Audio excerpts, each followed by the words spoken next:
This is the Memory Palace. I'm Nate DiMeo.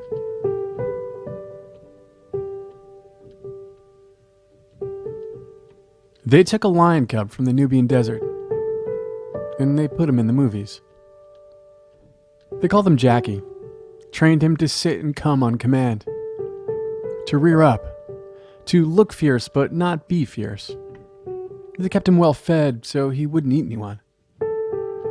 And they made Jackie chase Tarzan through the jungles of the Los Angeles Arboretum. Menace Jane from the edge of the shallow concrete pond dressed with palm fronds and ferns.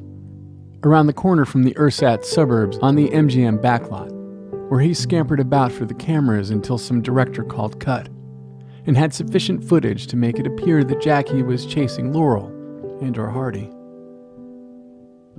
And some morning in 1927, he was led out of his cage, led through the lot where the showgirls in sequins shuffled off to their 7:15 call, walked amidst extras in togas and cowboy hats, and was led to a soundstage where he hopped up on two crates, one for his back paws, one for his front paws, looked into the camera, leaned into a microphone, and roared.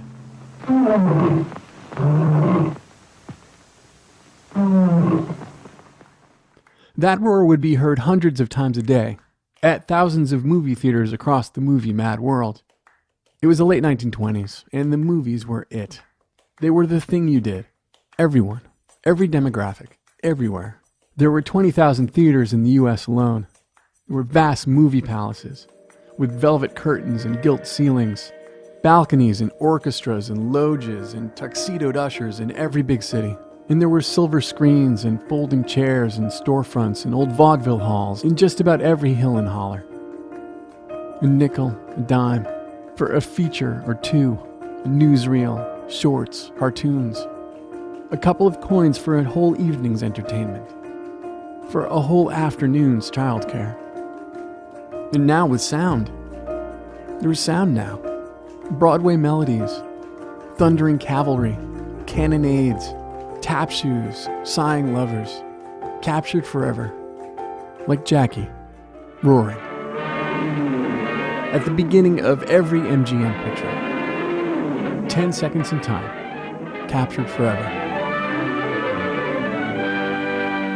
And relived again and again and again, duplicated, spliced onto reel after reel after reel, familiar to just about every man, woman, and child in the United States and beyond for decades. Officially, Jackie was Leo. That's the MGM line's name. It's nom de marketing. Jackie was the second Leo. The first was named Slats, and he didn't roar. It was the silent era, so he just kind of looked around. But Jackie roared, and people loved him for it. The idea was rock solid. People love Leo, and people love planes. It was the summer of 1927. Lindbergh had landed in Paris in May. Aviators were in the papers all the time. New speed records, endurance records, altitude records. X guy flew from X place to Y place for the first time. So it's July or August, and someone at the publicity office at MGM says, "What if we put Leo in a plane?" And it was basically the best idea anyone had ever heard. He'd be the first animal, non-human category, to fly non-stop cross-country. The publicity would be amazing. So they found a pilot, a famous one, who'd just come in second in a race from California to Honolulu, which was the kind of thing that could make you famous in 1927. They found a plane, which was the same model as Lindbergh's Spirit of St. Louis, and they tricked it out, put in state-of-the-art navigation systems, and built a special cage for Jackie. He wouldn't be able to turn around, because any shift in weight could disrupt the flight. But he could handle it for the 20 hours or so it would take to go from San Diego to New York. Not that they asked Jackie.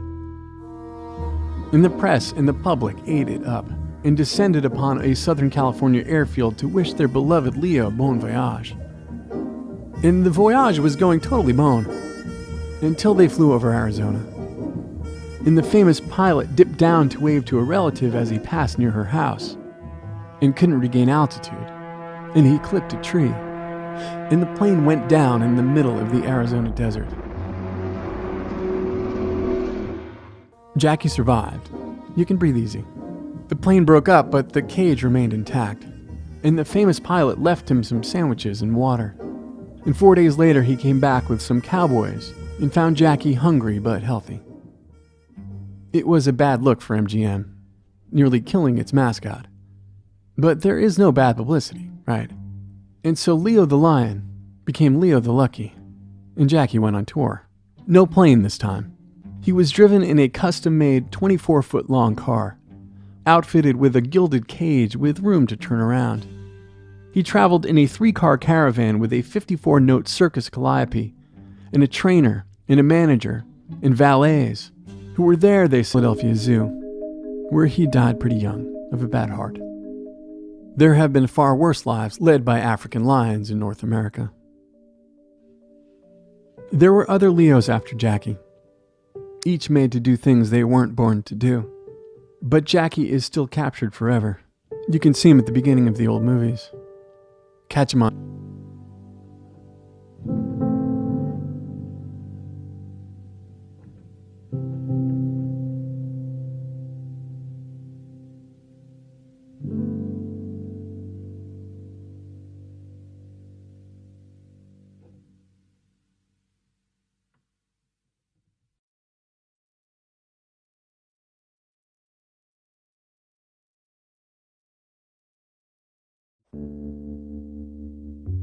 The Memory Palace is written and produced, etc. by me, with production assistance by the formidable Kathy Tu, and, as I was delighted to find out, by the equally formidable Andrea Milne, my new research assistant.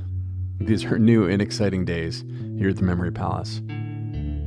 I am shoring up some May tour dates. I thought I'd be able to announce them by now, but we're not quite there yet. I was kind of zeroing in. Thanks for your patience. We're going to be, when I say we, why do I keep saying we? It's going to be me. I'm going to be hitting a few cities in the Midwest and then head up to the 6 to Toronto, where I will surely be told not to call it the 6.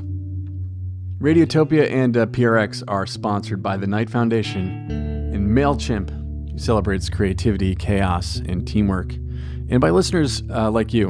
And this is a real thing. This is a real part of what keeps us afloat and keeps the Memory Palace and the other shows here on Radiotopia going. Thank you for listening, and thank you for your support, and I'll see you in a couple weeks.